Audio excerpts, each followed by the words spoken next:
Good day, everyone. This is Miguel Electronica, and this is my handbell. I have no idea. The only marking on this is that it's a number 6 bell. And there's a long tradition behind bells. Bells, purportedly, when you hear them, they are supposed to empty your mind out so that there is just stillness. Because so many things in the yoga world break down to movement and stillness, and all the space in between that movement and stillness.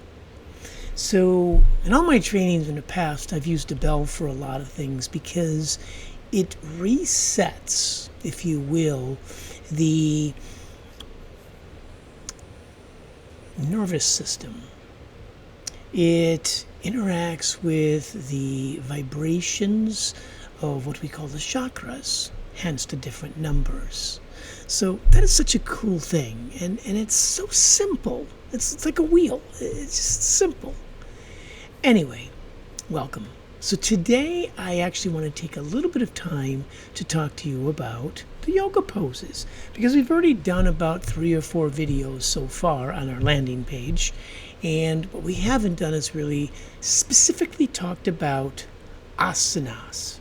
Okay, asana is in the singular and asana is in the plural, or some people say asanas. Okay, and interestingly enough, there's 2 major derivatives of the meaning of asana, and we're going to go with one of them, which is the seat of power. So it's the seat of power of what you're doing in the moment.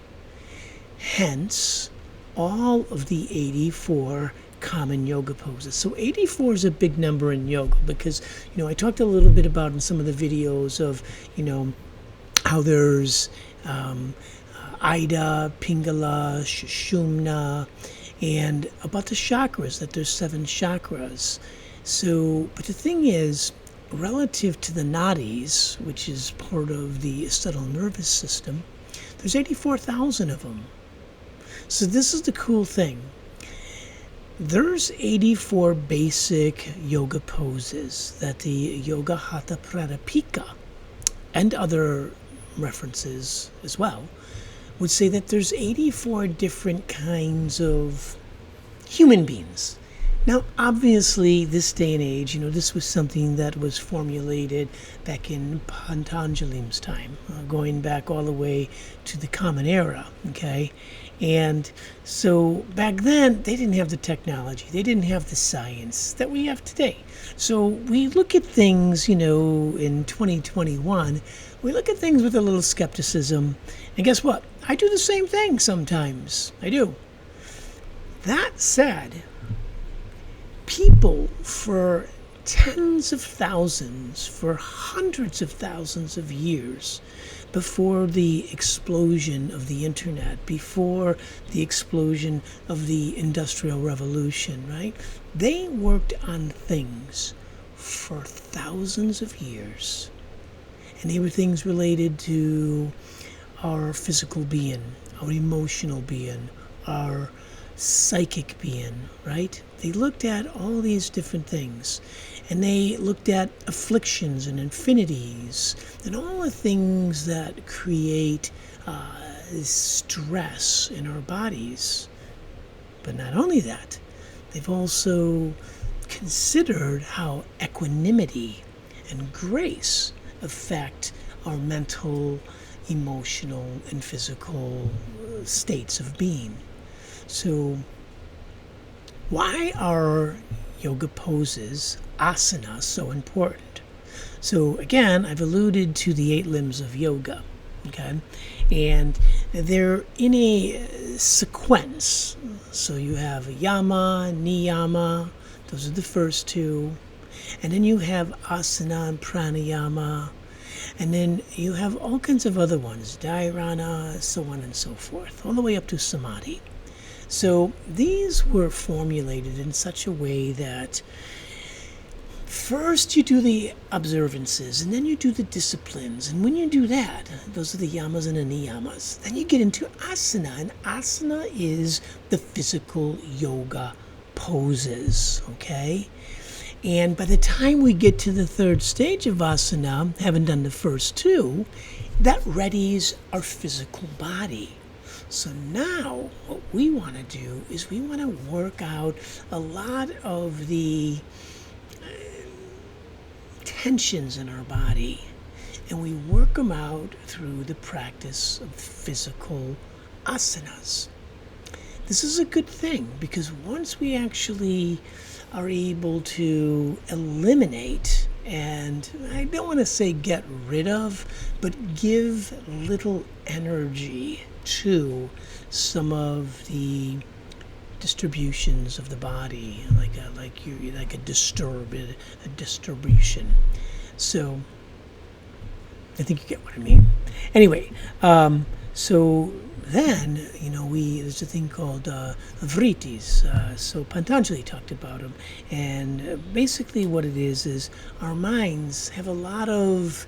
We're disturbed by certain things. What just happened at the White House, and with this whole sort of crazy world of people breaking in, and that says a lot about where we're at, but it also says a lot about where we're not at.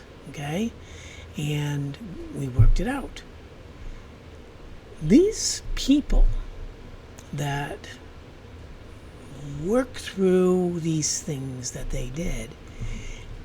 In the yoga world, we would say, okay, let's get them to kind of get a sense of themselves. Once they get a sense of themselves, let's have them do all these, there's 84 common yoga poses. Let's have them do them. And when we do them, what happens is there's a reshifting where the mind and the body and the heart come together. And that creates this really beautiful platform for possibility of self-awareness, of spiritual unfoldment, if you will. That's what all these yoga poses are about. They help to cleanse.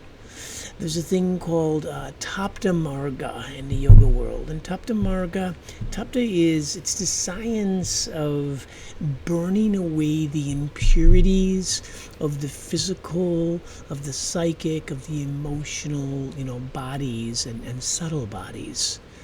Physical yoga practices help prepare us for the next stage, which is pranayama. And pranayama is about the controlling of these different energies of the body. But if our bodies are in upset, and we start to do pranayamas, and we start to do concentration and all these different things, it can create more uncertainty. So it's very methodical. All right.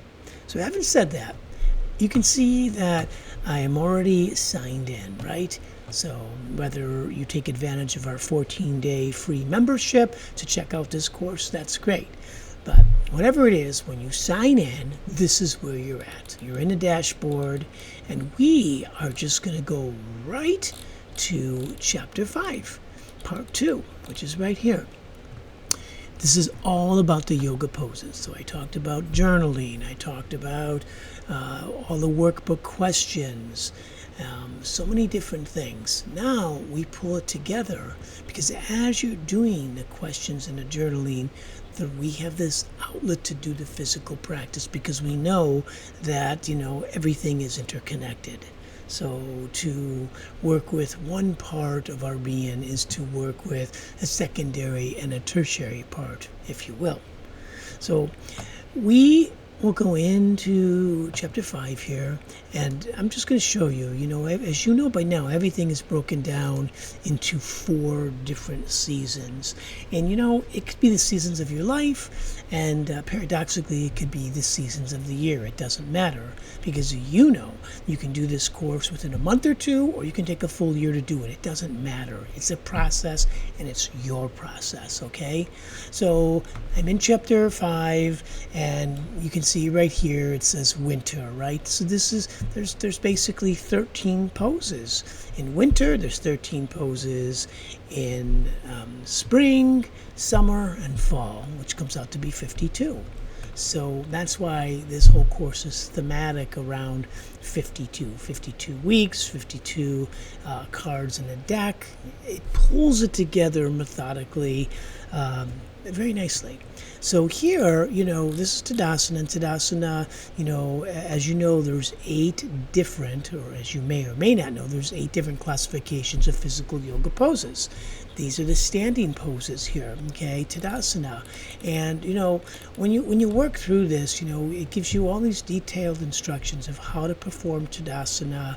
And as I alluded to in my earlier videos, you have the benefits, you have the precautions, counter pose, modifications. Look, it's very simple. There's all kinds of, there's endomorphic, there's mesomorphic, there's all kinds of different body types. So yoga, the physical yoga poses, they are so adaptive. It doesn't matter. It doesn't matter what the morphology of your body is. Yoga should always be adapted to you and your body type, and that is really, really important to get.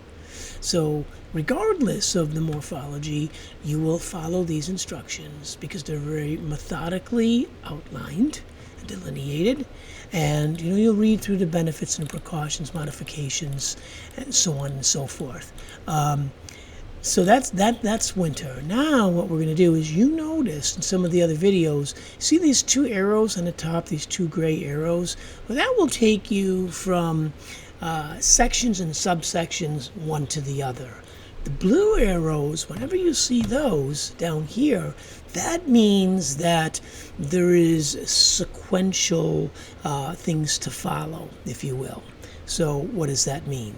Well, I'm in winter, and I'm on the ace, and I simply hit the blue arrow, and now I'm in 2, you see?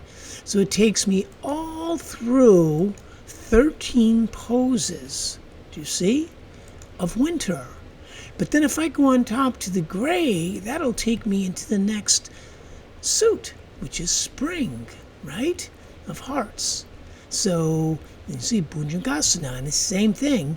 All the detailed instructions are here, benefits, precautions, so on and so forth.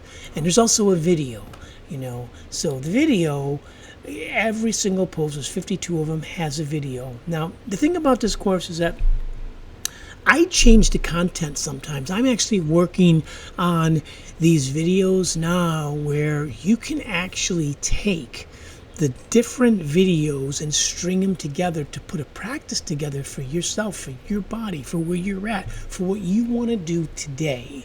So you will see things change, but not the content. The only thing that the content in these plates, the only thing you'll see change is it becomes more dynamic for you. Okay, so that's a really cool thing because you can go in and create a practice for yourself and it'll string them together for you. Okay, so content will not change for you. Questions will always be the same.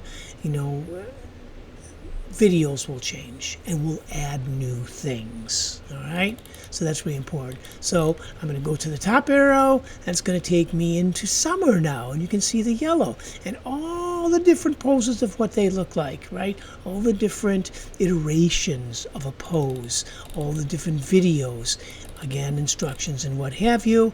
And for here, when you go down, we've already talked about the mudra experience, which is right here, how to perform them. It keeps track of all your meditation, right? And then, the pearls of wisdom. So here, the Samkhya Yoga and the Ayurveda cosmology overview of Prakriti. So there's just a lot of supplemental information to help create a backdrop for you, your journey, and your practice, whether it's through the physical, whether it's through the subtle, whether it's through pranayama, it doesn't matter. This course is here to support you and your process. So that's a really important thing, okay? What else can I tell you? Again, this is all very social media. You can send a course to people, send the post to people that you know and get feedback. You can upload your projects that you work on, download things. So I want to take you now back. Well, let's just go to fall. So that was just to complete the circuit here. And then this is fall. And the same thing. The fall has 13 poses, all the different pictures, a video, all the detailed instructions. And then, of course, here for the Pearl of Wisdom, yoga healing and the respiratory system, the digestive system. So just this miscellaneous information and videos to go with it. All right. So it's really cool, and this is the thing. You want to work into stillness. So whenever you're doing a yoga pose, what it is, so I told you in the very beginning of this video, a translation is the seat of power. So what we're trying to do is eliminate, or at least minimize, the fluctuations of the mind. Right? So there's a very famous, quote that says the cessation of the fluctuations of the mind, without getting into the Sanskrit. That's what this is about, because your body holds and has so many different memories, and you start to discipline your mind. You discipline it through these physical postures, because you become one with them. This is where the object and the subject merge together. And if you do these 52 poses and you start to put a 20-minute practice together, a 40-minute practice together, whatever it is, even 10 minutes is better than nothing. But when you're doing these poses and you look them over, become one with it. Let the mind become focused on the sensations that you feel. Let these 84,000 different nadis, right? These sub-chakras, let them open up. So the term Tapta Marga is about the burning of the impurities. There's an old saying in the Yoga Hatha Pradipika that some of these poses burn away the psychic impurities. And what that means is that when you use your body and you create heat and energy, yoga poses were named traditionally after animals. They were named after trees, like tree pose. They were named after the mineral kingdom, because in a crystalline structure you have the lattice, and the lattice is very, very organized. So when we're doing these poses, if it's the eagle pose, right? You're doing the eagle pose. And what we do is we, at the end of the day, align ourselves up with the pillars of nature. This is what leads us inward to our own special journey. It's not about what I or anyone else can do for you. It's really about you being your own director of your own life, spiritually, mentally, physically, emotionally, so on and so forth. That's it. I bid you peace. Miguel Latronica. Thank you.